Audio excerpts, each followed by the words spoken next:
The gang's Narcotics and Firearms Unit, GNFU, in collaboration with Customs and the St. Lucia Air and Seaports Authority, has stepped up its fight against organized crime through increased port surveillance, targeted intelligence operations, and reinforced border security measures aimed at curbing the influx of illegal weapons, illicit drugs, and dismantling criminal networks.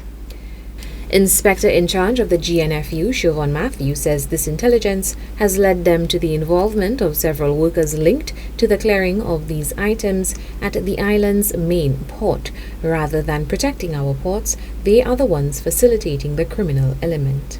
You see a lot of those drugs and firearms coming in through those avenues, and I could safely say that it's not just facilitated by the citizen. It has to be facilitated by persons who work at those locations. All right, a barrel containing drugs will not leave the port by just a civilian walking into the port and placing that barrel on his or her shoulder and walking out of the port with it. All right, he or she must get help from somebody who works on that port. And as the saying goes, recognizing evil is the first step to opposing it. The Commissioner of Police reiterated that there are organized crime syndicates operating in this country, and he will spare no effort at tearing them apart. So that means, yes, there's an organized crime syndicate or syndicates operating within the shores of St. Lucia that operates on a transnational basis. And the Royal St. Lucia Police Force don't find it funny. So we will be going after these persons. You've seen a little of it, where we've been able to break down some of these people's influences on the port.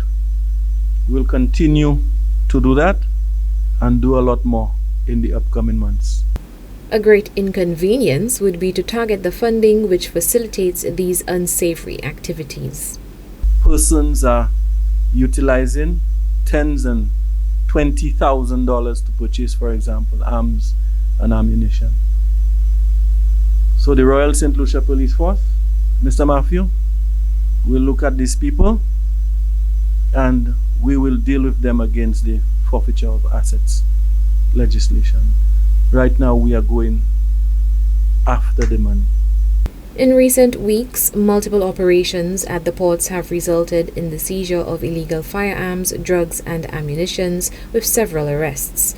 Given the well-known and destructive consequences of these activities, decisive action must be taken to put an end to this illicit trade.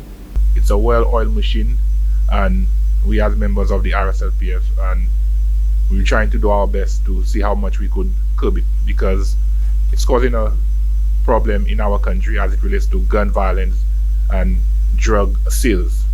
All right, we all see what those firearms do, and people don't kill people, firearms do. So this is one of our major issues that we have in our country, and we're trying our best to curb those situations. For Choice News Now, I am Chelsea Austinay.